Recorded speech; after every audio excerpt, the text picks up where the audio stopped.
आज ही Doubtnut app download करें। Doubtnut पर होगा अब आपके सभी मैथ्स, केमिस्ट्री, फिजिक्स और बायोलॉजी डाउट्स का सफाया। बस अपने क्वेश्चन की फोटो खींचो, उसे क्रॉप करो और तुरंत वीडियो सोल्यूशन पाओ। Download now. हेलो फ्रेंड्स, इस क्वेश्चन में बोल रहा है in the given figure A parallel beam of light is incident on the upper part of a prism of angle 1.8 degree and refractive index 3/2. The light coming out of the prism falls on the concave mirror of radius of curvature 20 centimeter. The distance of focus point, the distance of the point where the rays are focused after the reflection from the mirror from the principal axis is. देखिए guys, यहाँ पे क्या बोल रहा है? बोल रहा है कि हमारे पास ये जो लाइट है ये एक प्रिज्म है जिसका refractive index mu is equal to 3/2 दिया हुआ है और इसका जो एंगल अल्फा है, अल्फा की वैल्यू हमें कितनी दी गई है? अल्फा की वैल्यू हमें दी गई है 1.8 डिग्री। ओके, यानी थिन प्रिज्म है गाइस, ठीक है। ओके, अब ये बोला है कि ये पैरेलल रेज जो है इसके अपर पार्ट पे गिरती हैं और उसके बाद से जाके ये कहाँ गिरती हैं गाइस? इसके बाद से ये इस मिरर पे गिरती हैं, कॉनकेव मिरर जो है, और ये फोकस होती है किसी एक पॉइंट पे। उस पॉइंट की हमें इस प्रिंसिपल एक्सिस से डिस्टेंस बतानी है। ओके, ये क्वेश्चन है पूरा, ये समझते हैं। सबसे पहले गाइस ये, क्योंकि इसका जो एंगल है, ये प्रिज्म का जो एंगल है ये 1.8 डिग्री है, जो बहुत ही स्मॉल एंगल है। यहाँ पे मैं लिख दे रहा हूँ वेरी स्मॉल, ठीक है, वेरी स्मॉल एंगल है। इसका मतलब ये थिन प्रिज्म है और थिन प्रिज्म के लिए जो हम लोग डेविएशन लिखते हैं, ठीक है, डेविएशन,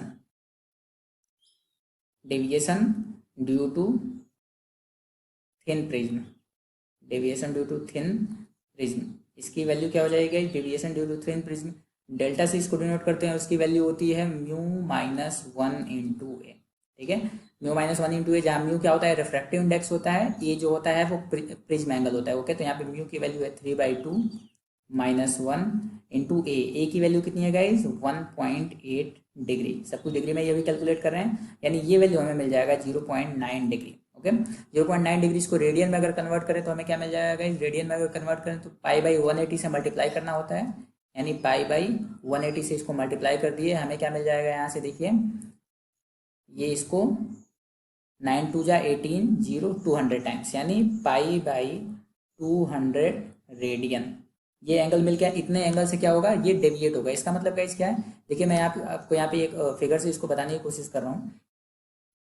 मान लेते हैं कि ये हमारे पास क्या है? ये कॉनकेव मिरर है। थोड़ा सा बड़ा बनाते हैं ताकि समझ में आए। ओके, मान लेते हैं ये हमारे पास कॉनकेव मिरर है। देखिए, ये कॉनकेव मिरर है हमारा, और ये क्या है? इसका प्रिंसिपल एक्सिस है। प्रिंसिपल एक्सिस को मैं यहाँ पे दिखा रहा हूँ, ये इसका क्या है? प्रिंसिपल एक्सिस है। ओके, और प्रिंसिपल एक्सिस के पैरेलल जब कोई रे आती है गाइस, यानी प्रिंसिपल एक्सिस के पैरेलल मतलब ऐसे, जब प्रिंसिपल एक्सिस के पैरेलल कोई रे आती है तो इस पे टकराने के बाद, इस रे से, इस मिरर से टकराने के बाद वो फोकस पे सेंटर्ड होती है, ठीक है गाइस, इसके फोकस पे, यहाँ पे, ठीक है।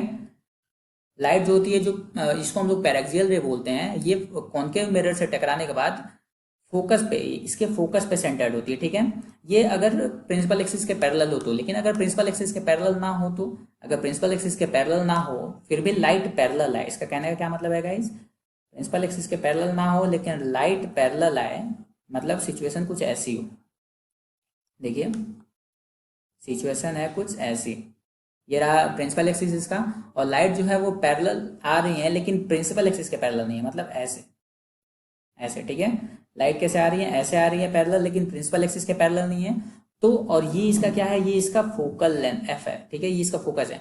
तो इस फोकस के जो फोकस का जो प्लेन होता है गाइज, यानी ये प्लेन, ठीक है, ये प्लेन, ये पूरा प्लेन होता है एक, ठीक है। इस प्लेन को हम लोग क्या कहते हैं? इस प्लेन को हम लोग कहते हैं फोकल प्लेन, ठीक है, इस प्लेन को हम लोग कहते हैं फोकल प्लेन। ओके, और जैसे लाइट जो होती है वो पैरेलल आती है तो फोकस पे सेंटर्ड होती हैं, फोकस पे मिलती हैं सारी लाइट, फोकस।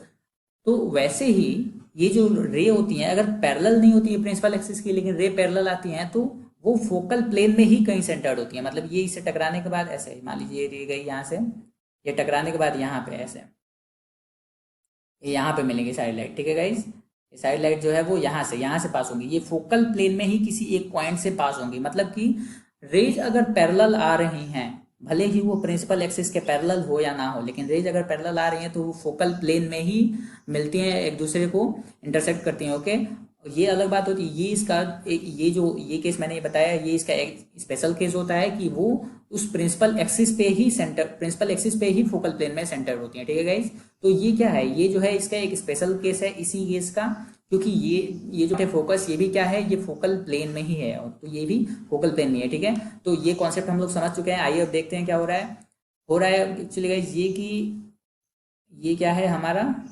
कॉनकेव मिरर हो गया। ओके, ये हमारा हो गया कॉनकेव मिरर, और रे कैसे आ रही है, रे आ रही है ऐसे।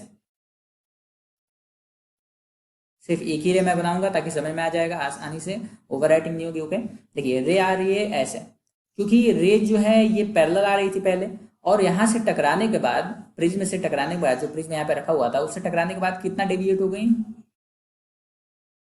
ये इसका डेविएशन कितना हो गया, इसका डेविएशन हो गया π/200 का। ओके, तो ये अगर π/200 है तो डेफिनेटली ये भी π/200 होगा, अल्टरनेट एंगल है। ओके, और यहाँ से अगर रे टकरा के वापस आएंगी तो डेफिनेटली ऐसे आएंगी कुछ। ओके, और मैंने अभी क्या बोला यहाँ पे कि फोकल प्लेन में ही वो मिलेंगी, मतलब ये इसका फोकल प्लेन है। ठीक है, ये इसका फोकल प्लेन है, मतलब ये रेज जो होंगी वो यहाँ पे मिलेंगी, यहाँ पे। ठीक है, मैं दूसरे कलर से शो कर रहा हूँ, रेज कहाँ मिलेंगी, यहाँ पे मिलेंगी। ओके, सारी रेज जो है जो यहाँ से आएंगी ऐसे, वो यहाँ पे आके मिलेंगे। ओके गाइज, तो कंडीशन कैसे बन गई, ये मान लेते हैं कि प्रिंसिपल एक्सिस से इस डिस्टेंस को हमने x मान लिया, और ये एंगल हमें पता चल गया, ये एंगल की वैल्यू कितनी है गाइज, इस एंगल की वैल्यू है रेडियन में π/200। ओके, और ये डिस्टेंस क्या है, ये डिस्टेंस जो है, ये डिस्टेंस ये फोकल लेंथ है। ओके, ये फोकल लेंथ है। तो यहाँ से अब हम लोग क्या लिख सकते हैं, ये जो ट्रेंगल हमारे पास बन गया है, हमारे पास यहाँ पे एक ट्रेंगल बन गया है। देखिए ट्रेंगल क्या है, ऐसा एक ट्रेंगल बन गया है हमारे पास, ये एक ट्रेंगल बन गया है, जिसमें ये एंगल क्या है, ये एंगल है π/200। ओके, ये फोकस है, फोकस यानी 10 सेंटीमीटर, क्योंकि रेडियस ऑफ कर्वेचर जो है, रेडियस कितना है 20 सेंटीमीटर है, यानी फोकल लेंथ कितना हो जाएगा 10 सेंटीमीटर, क्योंकि f इज इक्वल टू क्या होता है r/2। ओके, तो ये हो गया 10 सेंटीमीटर, और ये x, यही x हमें फाइंड करना है। तो कैलकुलेटिव पार्ट है गाइस, लिख सकते हैं हम लोग, क्या लिख सकते हैं यहाँ से, tan theta is equal to हम लोग क्या लिख सकते हैं, x/f, क्योंकि theta is very small, theta is very small लिख सकते हैं हम लोग। थीटा क्या है, बहुत स्मॉल है, क्योंकि कितना था गाइस 0.9 डिग्री था, पाई रेडियन में कन्वर्ट किए हैं π/200। तो जब थीटा ऐसे बहुत स्मॉल होता है तो हम लोग tan थीटा को अप्रॉक्स लिख सकते हैं, tan थीटा की जो वैल्यू होती है वो थीटा के बराबर हो जाती है। ठीक है, इस कंडीशन में तो यहाँ से हम लोग लिख सकते हैं π/200, थीटा इज इक्वल टू क्या हो गया, π/200 इज इक्वल टू क्या हो जाएगा, x/f।